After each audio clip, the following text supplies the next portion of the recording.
नमस्कार, स्वागत है आपका। मैं हूं आपके साथ उन्नति भटनागर। शुरुआत करते हैं टॉप अपडेट की। उत्तर प्रदेश के मुख्यमंत्री योगी आदित्यनाथ ने राज्य की सड़कों को त्योहारों से पहले गड्ढा मुक्त करने के निर्देश दिए हैं। हालांकि इसमें थोड़ा और वक्त लग सकता है, लेकिन अधिकारियों का कहना है कि दुर्गा प्रतिमा विसर्जन वाले मार्गों को जल्द से जल्द गड्ढा मुक्त कर दिया जाएगा। इसके लिए लोक निर्माण विभाग ने बजट भी जारी कर दिया है। ऐसे में आने वाले दिनों में राज्य की सड़कों पर आपको गड्ढे दिखाई नहीं देंगे और आप आसानी से सफर कर सकेंगे। दरअसल सीएम योगी ने त्योहारों से पहले ही राज्य की सभी सड़कों को गड्ढा मुक्त करने के निर्देश दिए थे, लेकिन संबंधित अधिकारियों के मुताबिक 15 नवंबर से पहले इस काम को पूरा नहीं किया जा सकेगा। हालांकि उन्होंने कहा कि राज्य में दुर्गा प्रतिमा विसर्जन वाले मार्गों को 2 अक्टूबर से पहले गड्ढा मुक्त कर दिया जाएगा। बता दें कि उत्तर प्रदेश में कुल 4,35,772.49 किलोमीटर सड़कें हैं। इनमें से मानसून के मौसम में बारिश के चलते 53,521.79 किलोमीटर सड़कें क्षतिग्रस्त हो गई हैं।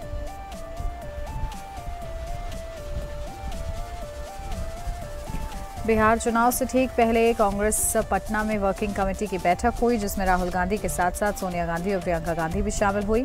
कांग्रेस कार्य समिति की बैठक सदाकत आश्रम में शुरू हुई। कांग्रेस अध्यक्ष मल्लिकार्जुन खड़गे, लोकसभा में विपक्ष के नेता राहुल गांधी और पार्टी के अन्य नेता बैठक में मौजूद रहे। बिहार चुनाव को लेकर पार्टी नेतृत्व ने मंगलवार को स्पष्ट कर दिया कि बिहार विधानसभा चुनावों की तैयारी के बीच उसे कांग्रेस के मुख्यमंत्री पद के उम्मीदवार की घोषणा करने की कोई जल्दबाजी नहीं है। सूत्रों के अनुसार चुनाव की तारीखों की घोषणा अक्टूबर में किसी भी समय होने की उम्मीद है। अखिल भारतीय महिला कांग्रेस अध्यक्ष अलका लांबा ने मीडिया से बातचीत करते हुए कहा कि पार्टी की तत्कालिक प्राथमिकता सीटों के बंटवारे को अंतिम रूप देना और सीटों के समीकरणों और स्थानीय मुद्दों को ध्यान में रखते हुए मजबूत उम्मीदवारों का चयन करना है। उन्होंने जोर देकर कहा कि मुख्यमंत्री पद के उम्मीदवार पर फैसला बाद में लिया जाएगा। हरदोई जिले में पुलिस द्वारा चलाए जा रहे ऑपरेशन कन्विक्शन के तहत न्यायालय ने कई मामलों में दोषियों को सजा सुनाई है। दहेज हत्या के मामले में मोहम्मद वसीम और अनीसा बानो को आजीवन कारावास और 20-20 हज़ार रुपये का जुर्माना लगाया है। ये मामला थाना सुरसा क्षेत्र का था। इसी थाना क्षेत्र में दर्ज 2016 के एक पॉक्सो एक्ट के मामले में राजरूप उर्फ रूपा को 10 साल की सजा और 20,000 रुपये का अर्थदंड सुनाया गया है। आरोपी ने एक नाबालिग को बहला फुसलाकर अपने साथ ले जाने का अपराध किया था। थाना पाली क्षेत्र में पुलिस टीम पर जानलेवा हमले के मामले में अमर सिंह को 4 साल की सजा और 6,000 रुपये का जुर्माना लगाया गया है। आरोपी ने पुलिस टीम पर फायरिंग की थी। हरदोई पुलिस और मॉनिटरिंग सेल द्वारा की गई प्रभावी पैरवी के चलते न्यायालय से ये सख्त सजा दिलाई जा सकी।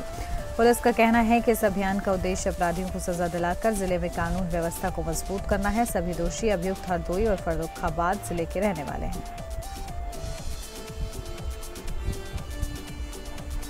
वसंत कुंज में एक नामी आश्रम चलाने वाले स्वामी चैतन्यानंद सरस्वती पर कई लड़कियों ने छेड़छाड़ का आरोप लगाते हुए पुलिस से शिकायत की थी। आश्रम ने उसे पद से हटा दिया है। दिल्ली के वसंत कुंज में नामी आश्रम चलाने वाले संचालक स्वामी चैतन्यानंद सरस्वती पर बड़ा आरोप लगा है।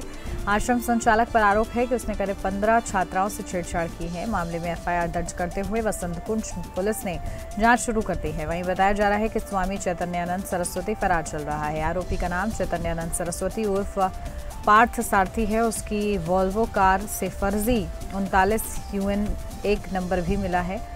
गाड़ी अब पुलिस ने जब्त कर ली है। मामला दर्ज होने के बाद आश्रम प्रशासन ने आरोपी को पद से हटा दिया है। आगरा में आखिरी लोकेशन पाई गई। आरोपी चैतन्यानंद सरस्वती की तलाश में दिल्ली पुलिस कई जगह दबिश दे रही है। फिलहाल आरोपी की आखिरी लोकेशन आगरा में पाई गई है। अब यूपी पुलिस की मदद से उसकी तलाश की जा रही है। वहीं पीड़ित छात्राओं के बयान भी दर्ज किए गए हैं।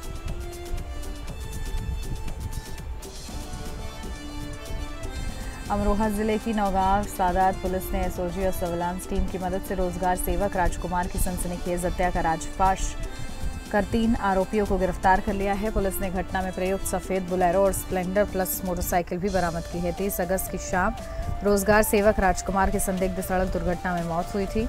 शुरू में मामला एक्सीडेंट का लगा, लेकिन परिजनों ने प्रधानी चुनावी रंजिश में हत्या की आशंका जताई। सीसीटीवी फुटेज और सर्विलांस की मदद से पुलिस ने सफेद बुलेरो की पहचान की और जांच का दायरा बढ़ाया। पुलिस के हत्या चढ़े आरोपी में पूर्व प्रधान वीरेंद्र सिंह, उसके रिश्तेदार अंकुर और प्रमोद उर्फ बिट्टू शामिल हैं। पूछताछ में आरोपियों ने स्वीकार किया कि प्रधानी चुनाव और निजी रंजिश के चलते योजनाबद्ध तरीके से राजकुमार को बुलेरो से टक्कर मारकर मौत की घाट उतारा गया था। एसपी अमित कुमार आनंद के निर्देशन और एएसपी अखिलेश भदौरिया व सीओ अवध भान सिंह के पर्यवेक्षण में गठित टीम ने 23 सितंबर को देहरा मोड़ के पास से तीनों को धर दबोचा। पुलिस ने आरोपियों के एक बालिया बयान के आधार पर हत्या की साजिश, रेकी और वारदात की पूरी कहानी का खुलासा किया है।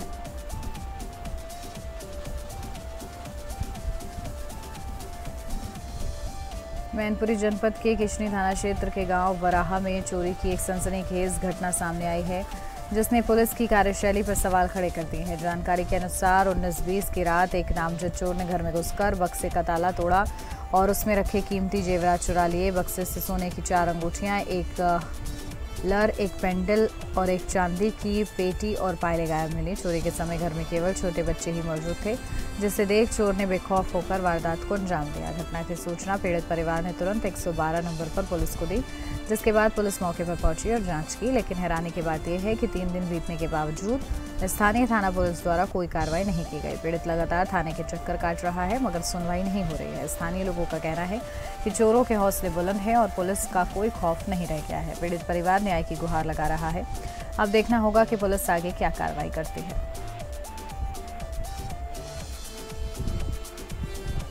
श्रावस्ती जिले के मल्हीपुर थाना क्षेत्र में डकैतों ने पुलिस को खुली चुनौती देते हुए तय तारीख पर बड़ी वारदात को अंजाम दिया। मल्हीपुर क्षेत्र के मैकूपुरवा गांव में कुछ दिन पहले एक धमकी भरा नोटिस चस्पा मिला था, जिसमें 23 सितंबर की रात को 5 गांव मैकूपुरवा, बदनी, भगवानपुर, भैसाही और मकुनी में डकैती की चेतावनी दी गई थी। इस नोटिस से ग्रामीणों में दहशत फैल गई थी। लोगों ने प्रशासन से सुरक्षा व्यवस्था मजबूत करने की मांग भी की थी, लेकिन पुलिस ने इसे अफवाह मानकर नजरअंदाज कर दिया। तय तारीख यानी 23 सितंबर की रात डकैतों ने मकुनी गांव में धावा बोल दिया। लुटेरों ने घर में घुसकर महिलाओं और एक युवती के साथ मारपीट की और लाखों रुपए के जेवरात व नकदी लूटकर फरार हो गए। वारदात के बाद से गांव में दहशत का माहौल है। ग्रामीणों का आरोप है कि यदि समय रहते सुरक्षा बढ़ाई गई होती तो यह बड़ी घटना टाली जा सकती थी। पुलिस की लापरवाही पर सवाल खड़े हो रहे हैं। फिलहाल मामले की जांच जारी है, लेकिन डकैत पुलिस की नाकामी उजागर कर फरार है।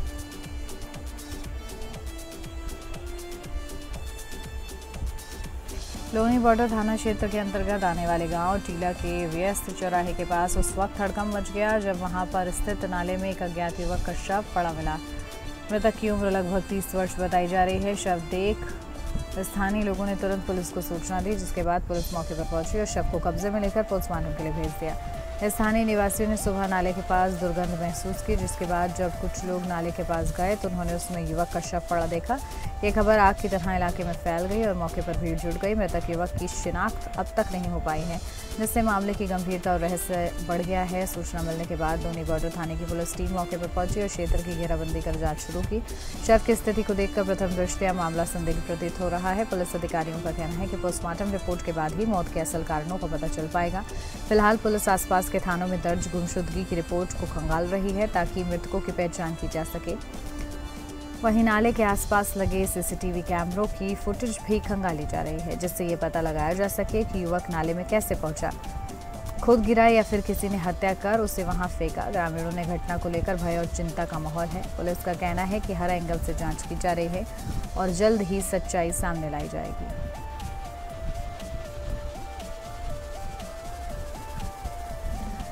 जिले के लोनी क्षेत्र की विजय विहार कॉलोनी स्थित एक प्रसिद्ध होटल करीम में साफ सफाई और खाद्य मानकों को लेकर गंभीर लापरवाही सामने आई है। सोशल मीडिया पर वायरल हुए एक वीडियो में होटल का एक कर्मचारी रोटी सेकने से पहले जानबूझकर उस पर थूकता हुआ दिखाई दे रहा है। यह वीडियो सामने आने के बाद इलाके में आक्रोश फैल गया है और स्थानीय लोगों ने होटल के खिलाफ कड़ी कार्रवाई की मांग की है। वीडियो के वायरल होते ही पुलिस हरकत में आई है और थाना अंकुर विहार में आरोपी कर्मचारी के खिलाफ FIR दर्ज कर ली गई है। आरोपी की पहचान होटल में काम करने वाले एक कारीगर के रूप में हुई है, जो घटना के बाद से फरार है। पुलिस का कहना है कि आरोपी की तलाश जारी है और उससे जल्द ही गिरफ्तार कर कानूनी कार्रवाई की जाएगी। लोनी के SHO ने जानकारी दी कि इस तरह की हरकत न सिर्फ स्वास्थ्य के लिए खतरनाक है, बल्कि ये सामाजिक और धार्मिक भावनाओं को भी ठेस पहुंचाते हैं। प्रशासन ने आश्वासन दिया है कि दोषी को किसी भी सूरत में बख्शा नहीं जाएगा। उधर खाद्य सुरक्षा विभाग भी सक्रिय हो गया है और करीम होटल का निरीक्षण कर उसे अस्थायी रूप से बंद कर दिया गया है। होटल मालिक से भी पूछताछ की जा रही है कि क्या उसे इस हरकत की जानकारी थी या नहीं। स्थानीय लोगों का कहना है कि इस तरह की घटनाएं न केवल खाद्य सुरक्षा को लेकर चिंता बढ़ाती हैं, बल्कि समाज में नफरत फैलाने का काम भी करती हैं। सभी नागरिकों से अपील की जा रही है कि ऐसी किसी भी घटना की जानकारी तुरंत प्रशासन को दें।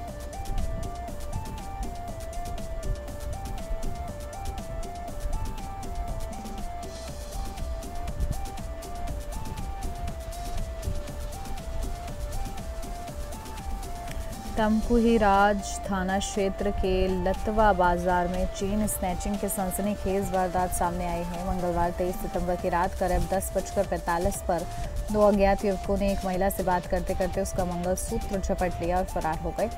ये पूरी घटना पास लगे सीसीटीवी कैमरे में कैद हो गई, जिसके आधार पर पुलिस आरोपियों की तलाश में जुट गई है। घटना उस वक्त की है जब रमाकांत सिंह की पत्नी अपने घर के दरवाजे पर बैठी हुई थी। तभी दो युवक वहां पहुंचे और महिला से कुछ पूछताछ के बहाने बातचीत करने लगे। बातों में उलझाकर उनमें से एक युवक ने अचानक महिला के गले में सोने का मंगलसूत्र झपट लिया और दोनों बाइक से फरार हो गए। महिला की चीख पुकार सुनकर आसपास के लोग मौके पर पहुंचे, लेकिन तब तक बदमाश काफी दूर निकल चुके थे। घटना की सूचना स्थानीय पुलिस को दी गई, जिसके बाद तमकुहीराज थाने की टीम मौके पर पहुंची और जांच शुरू कर दी।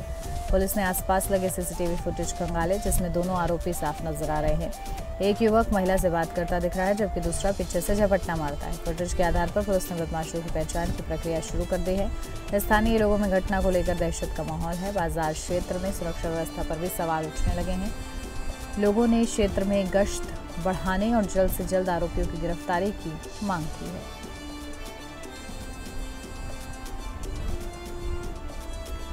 मशहूर हेयर स्टाइलिस्ट और कारोबारी जावेद हबीब के खिलाफ उत्तर प्रदेश के संभल जिले में धोखाधड़ी का मामला दर्ज किया गया है। रायसत्ती थाना क्षेत्र में दर्ज एफआईआर में जावेद हबीब और उनकी कंपनी एफएलसी पर लोगों से निवेश के नाम पर करोड़ों रुपए की ठगी का आरोप लगाया है। पुलिस अधीक्षक कृष्ण कुमार बिश्नोई के अनुसार पीड़ितों ने बताया कि कंपनी ने उन्हें बड़ा मुनाफा और सुनहरा भविष्य दिखाकर निवेश के लिए प्रेरित किया। 2023 में जावेद हबीब खुद अपने बेटे के साथ संभल आए थे और एक बड़े कार्यक्रम में मंच से एफएलसी कंपनी में निवेश को लेकर लोगों को भरोसा दिलाया था। इस भरोसे के चलते करीब 150 से अधिक लोगों ने लाखों रुपए का निवेश किया।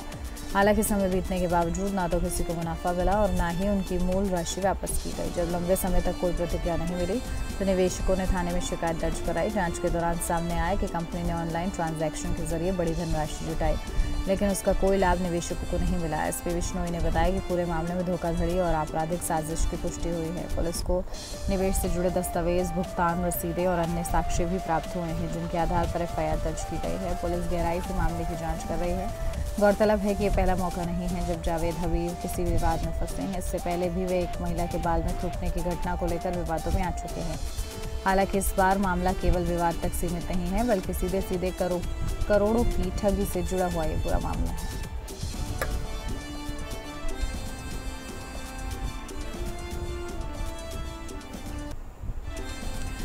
पाकिस्तान के अशांत बलूचिस्तान प्रांत में एक बार फिर आतंकी हमले ने सुरक्षा व्यवस्था पर सवाल खड़े कर दिए हैं। सोमवार को जाफर एक्सप्रेस ट्रेन को उस समय निशाना बनाया गया जब वह मस्तुंग जिले के दश्त इलाके से गुजर रही थी। ट्रेन पर आईईडी से हमला किया गया, जिससे ट्रेन के 6 डिब्बे पटरी से उतर गए। इस हमले में कई यात्रियों के घायल होने की खबर है। हालांकि आधिकारिक तौर पर हताहतों की संख्या की पुष्टि नहीं की गई है।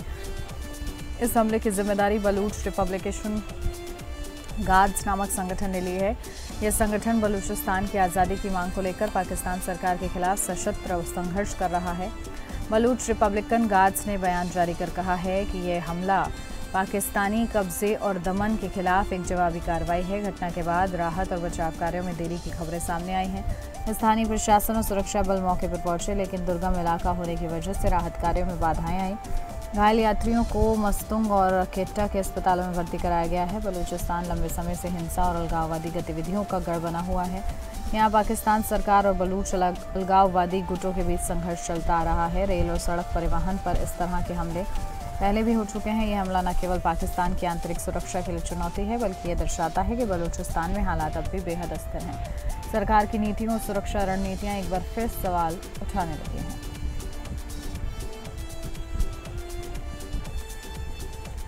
रूस और यूक्रेन के बीच जंग जारी है। दोनों देश एक दूसरे पर लगातार हमले कर रहे हैं। ऐसे में जंग के बीच अब यूक्रेन के राष्ट्रपति व्लादिमीर ज़ेलेंस्की ने बड़ा बयान दिया है। ज़ेलेंस्की ने भारत को लेकर कहा है कि वह ज़्यादातर हमारे पक्ष में है। ऊर्जा को लेकर कुछ मुद्दों पर हमारे मतभेद हैं, जिन्हें सुलझाया जा सकता है। ज़ेलेंस्की ने कहा है कि यूरोप को भारत के साथ मजबूत संबंध बनाने चाहिए। भारत को नज़रअंदाज नहीं किया जा सकता है। इतना ही नहीं, ज़ेलेंस्की ने इससे पहले कहा था कि चीन को रूस पर दबाव बनाना चाहिए, जिससे ये जंग खत्म हो सके। उन्होंने कहा कि अगर चीन सच में चाहता है कि जंग खत्म हो जाए तो उसे रूस पर दबाव बनाना चाहिए। इस बीच यहाँ ये भी बता दें कि हाल ही में प्रधानमंत्री नरेंद्र मोदी को राष्ट्रपति जेलेंस्की ने फ़ोन किया था और यूक्रेन से जुड़े हालिया घटनाक्रम पर अपने विचार साझा किए थे। जेलेंस्की ने एक्स हैंडल पर पोस्ट कर कहा, मैंने भारत के प्रधानमंत्री नरेंद्र मोदी से बात की। मैंने उन्हें वाशिंगटन में राष्ट्रपति ट्रंप के साथ हुई बातचीत के बारे में बताया, जिसमें यूरोपीय नेताओं ने भी हिस्सा लिया। यह एक उपयोगी और महत्वपूर्ण बातचीत थी, जिसमें साझेदारों के बीच वास्तविक शांति कैसे प्राप्त की जाए,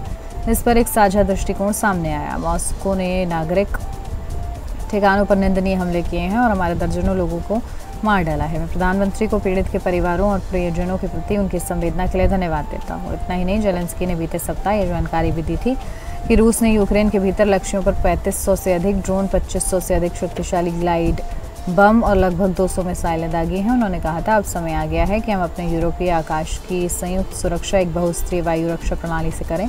इसके लिए अभी सभी तकनीकें उपलब्ध हैं। राष्ट्रपति जेलेंस्की ने कहा था, हमें निवेश और इच्छा शक्ति की ज़रूरत है। हमें अपनी सभी साझेदारों से मजबूत कार्रवाई और फैसले चाहिए।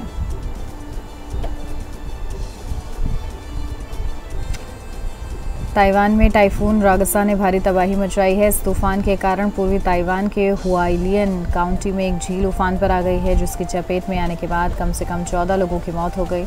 जानकारी के मुताबिक ये घटना मंगलवार को हुई, जब कई दिनों की भारी बारिश के बाद भूस्खलन से बनी झील अपने किनारों को तोड़कर गुआंगफू बस्ती में बाढ़ ला दी। सरकारी आंकड़ों से जानकारी मिली है कि पूर्वी ताइवान के हुआलियन काउंटी में 8500 निवासियों में से लगभग 60% लोग अपने घरों का ऊपरी मंजिल में रह रहे हैं। बाकी ज़्यादातर लोग इलाका छोड़कर रिश्तेदारों के साथ रहने के लिए चले गए हैं। जानकारी के मुताबिक मंगलवार को जब झील में उफान आया, तब झील के करीब 9 करोड़ टन पानी में से 6 करोड़ टन पानी बाहर आ गया। ताइवान का निर्माण सर्विस विभाग ने बुधवार को जानकारी दी है कि तूफान के कारण देश के पूर्वी भाग में स्थित काउंटी सबसे अधिक प्रभावित हुआ है और इसमें से 124 लोगों का अब तक मोराकोट तूफान ने अपनी चपेट में लिया है।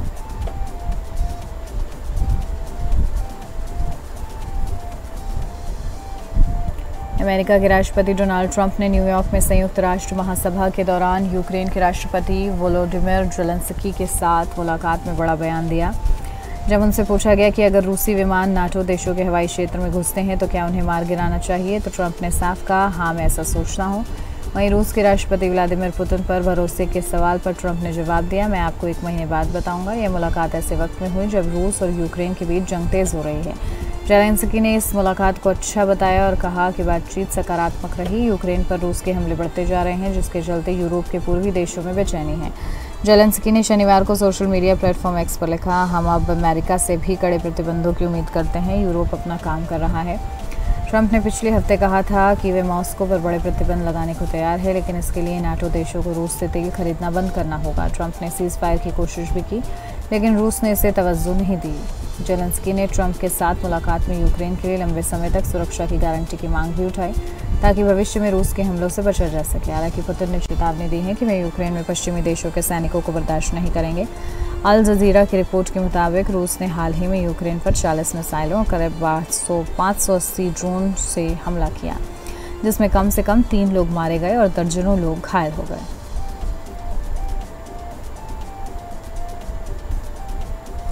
अमेरिका के राष्ट्रपति डोनाल्ड ट्रंप ने मंगलवार को एक बड़ा बयान देते हुए कहा है कि नाटो और यूरोपीय यूनियन की मदद से रूस के हाथों खोई हुई अपनी सारी ज़मीन यूक्रेन वापस जीत सकता है। ट्रंप के इस ताज़ा बयान ने दुनिया में हलचल मचा दी है और ये उनके पहले के रुख से बिल्कुल उलट है, जिसमें उन्होंने यूक्रेन की युद्ध खत्म करने के लिए रूस के सामने झुकने की बात कही थी।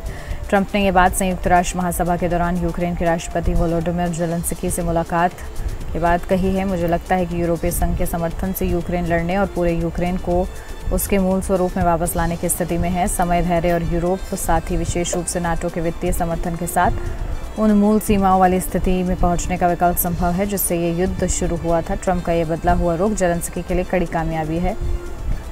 जेलेंस्की लंबे समय से अमेरिका के रूस के खिलाफ दबाव बनाए रखने की मांग करते रहे हैं।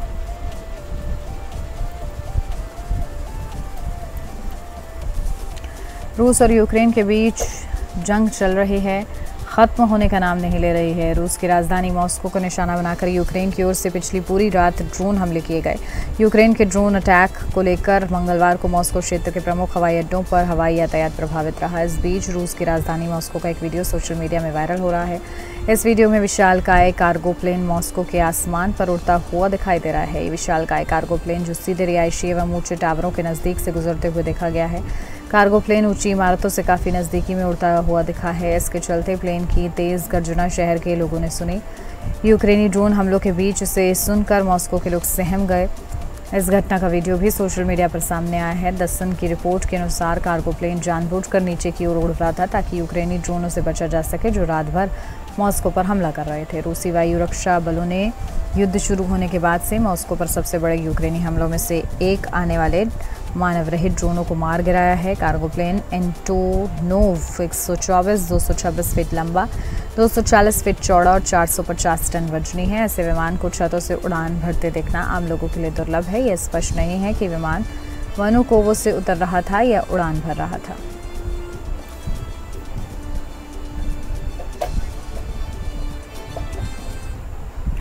टॉप अपडेट में बस इतना ही। नमस्कार।